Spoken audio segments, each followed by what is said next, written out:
I can't speak for all BPOs pero sa experience ko, laganap talaga landian sa BPO. Di ko alam kung ako lang ba or dalawa na yung na-try ko rin. Ano ano na-try mo? Sino? Sino yan? Sino? Ayun, na-try ko na BPO. BPO. Klaro ka. Klaro pa kayo dito. Grabe, hindi natin tinatry ang tao. Hindi natin objectify ang tao.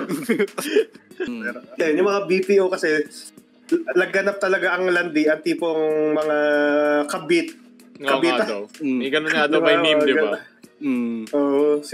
As in, first job ko pa naman BPO, tapos sinabihan ako ng pinsan ko na mga nasa 30s na, uy, ingat ka dyan sa BPO. Okay din dyan, kaso laganap ang AIDS. So, BPO first naging AIDS. No, tapos parang ako naman okay. Pero yun, nakita ko talaga na kasi stress na yung mga tao doon parang mga konting kembot lang, konting himas lang, parang nagkakalandian na sila. Tsaka din siguro dahil sa oras.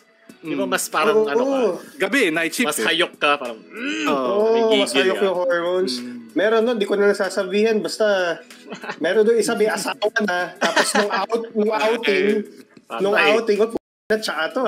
may asawa siya, tapos nag-outing. Ano yung mga team outing, team building, di ba, ng mga kapwa. Di ba, kapag BPO, may mga team kayo, di ba, TL, di ba?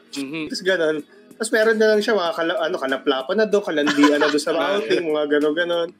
Tapos syempre, wala lang, okay. Walang nangyari Kumbaga, what happens in team building stays in team building. Kaya nga team building. Yung pala yung binibuild mo yung team nyo. One-on-one building. Literal building.